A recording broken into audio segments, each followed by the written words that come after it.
안녕하세요. 52세 연탁입니다. 오랜만에 또 영상 녹화를 합니다.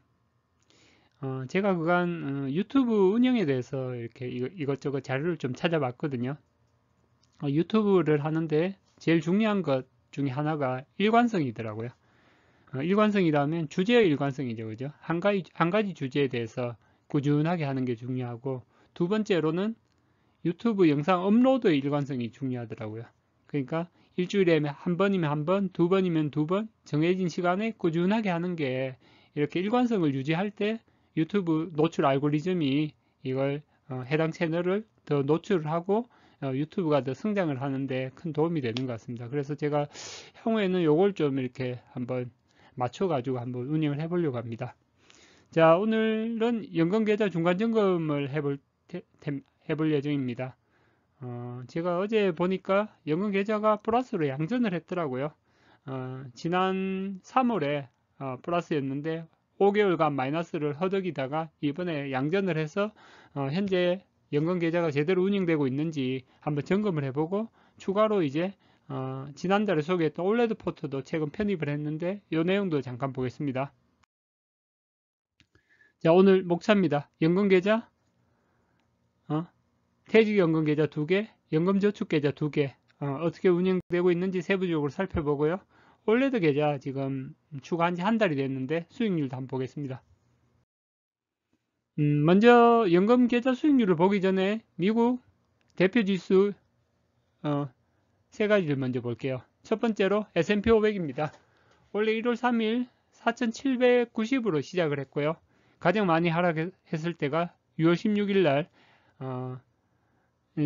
원래 시작 지수 대비 마이너스 23% 하락을 했었고 8월 17일 기준으로는 마이너스 10.9% 상태입니다. 그래서 S&P 500이 이렇게 상반기 큰 폭락장에서도 어느 정도 수익률 방어를 해주고 있는 상태입니다. 두 번째로 나스닥 100을 볼게요. 1월 3일 날 16,500으로 시작을 했고요. 6월 16일 가장 많이 하락을 했었고 마이너스 32%까지 하락을 했습니다. 8월 17일 기준으로 보면 마이너스 18.4% 상태입니다. 다음은 필라델피아 반도체 지수를 보겠습니다. 1월 3일 4027로 시작을 해서 이건 6월 16일이 아니라 더 길게 하락을 했죠. 그죠? 7월 1일 날 마이너스 38.9%까지 하락을 했었고 현재는 이제 반등을 해서 마이너스 26%인 상태입니다. 세 가지 지수를 봤는데 S&P 500, 나스닥 100, 필라델피아 반도체 기존의 영상에서 뭐 이렇게 봤었지만 36년 역사를 보면 S&P 500이 가장 안정적이거든요. 오를 때도 꾸준하게 오르고 떨어질 때도 낙폭이 제일 작은 게 S&P 500이고 그 다음에 나스닥 100은 36년 역사를 보면 연복리 수익률 한 뭐 14% 되지만 하락을 할 때는 좀 크게 하락을 합니다. 그리고 필라델피아 반도체 지수도 보면 연복리 수익률이 한 12% 됐는데 2000년 들어와서 크게 많이 상승을 했죠, 그죠? 그러나 하락할 때 가장 큰 게 필라델피아 반도체입니다. 그래서 36년 역사하고 동일하게 원래 상반기에 나타난 흐름도 S&P 500, 나스닥 100, 필라델피아 반도체가 유사하게 나타났고 S&P 500이 가장 안정적이었답니다. 봅니다. 그러면 원래 상반기 폭락을 했는데 환율을 볼게요. 환율이 1월 3일 날에 1190원으로 시작을 해서 8월 17일 기준으로 한 10% 정도 상승을 했거든요. 그래서 주가가 많이 하락을 했지만 환율이 10% 상승하면서 그걸 좀 많이 상쇄를 시켜주면서 방어를 해줬습니다. 나스닥 100이 상반기 얼마나 하락했냐? 6월 말 기준으로 2020년도에 마이너스 30% 하락을 했었죠. 그죠? 그래서 37년 역사에서 두 번째로 많이 하락한 해가 원래 상반기입니다. 그래서 이렇게 크게 하락했을 때 연금저축을 계좌는 어느 정도 방어를 했는지 한번 살펴보겠습니다. 자, 연금저축 계좌입니다. 8월 17일 기준으로 양전을 했습니다. 플러스 200만원 수익이 났고요. 수익률은 뭐 한 0.8% 정도 됩니다. 자, 세부적으로 볼게요. 저 같은 경우는 기존에 퇴직연금이라든지 뭐 연금저축을 직접 운영을 하지 않았습니다. 회사에서 이렇게 배정된 삼성화재나 삼성생명에서 이렇게 직접 운영하는 걸 맡겼는데 21년 10월이나 11월부터 해서 퇴직연금 계좌, 그 다음에 이제 연금저축 계좌를 정권사로 이동을 했고, 그때부터 직접 운영을 하고 있습니다. 현재 기준으로 보시면, 퇴직연금 계좌하고 개인형 퇴직연금 계좌는 이제 양전을 한 상태고요. 연금저축 계좌는 아직 마이너스 2%대입니다. 수익률 그래프로 보시면, 여기가 이제 0%거든요. 그죠?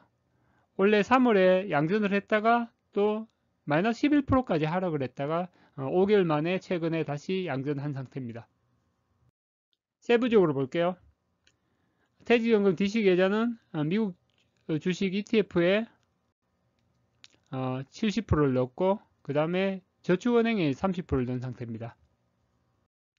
연금저축 계좌는 미국 주식 ETF 5종에 100%를 넣었고요. 안전자산은 지금 0%입니다, 거의. 그래서 여기 보시면 필라델피아 반도체, S&P 500, 나스닥 100 이게 보시면 거의 70%를 넘거든요. 그래서 미국 지수 대표 ETF 세 가지의 연금 자산을 대부분을 투자를 한 상태입니다. 그리고 제가 지난달에 한 7월 10일경에 이제 동쪽 월레드를 이제 소개를 했는데, 그때 이후에 이제 그 다음 주에 일부 금액을 이제 편입을 시켰습니다. 그래서 동쪽 월레드를 운영하고 있고요. 세부적으로 살펴보면 SPYD, SCHD, VOO, 배당주 ETF 2개, 그 다음에 S&P 500 ETF 여기 3개 종목의 비중을 40%를 기준을 가져가고 있고요. 그리고 IAU, 금선물 ETF, 비트코인 ETF, 원자재 ETF 3개 종목을 해서 대체 자산으로 비중을 10%로 지금 할당을 해 놓은 상태입니다. 그리고 20년 이상 장기채 ETF, 장기채 국채 ETF의 비중 20%, 물가 연동채 20% 이렇게 배정을 하는 상태고요.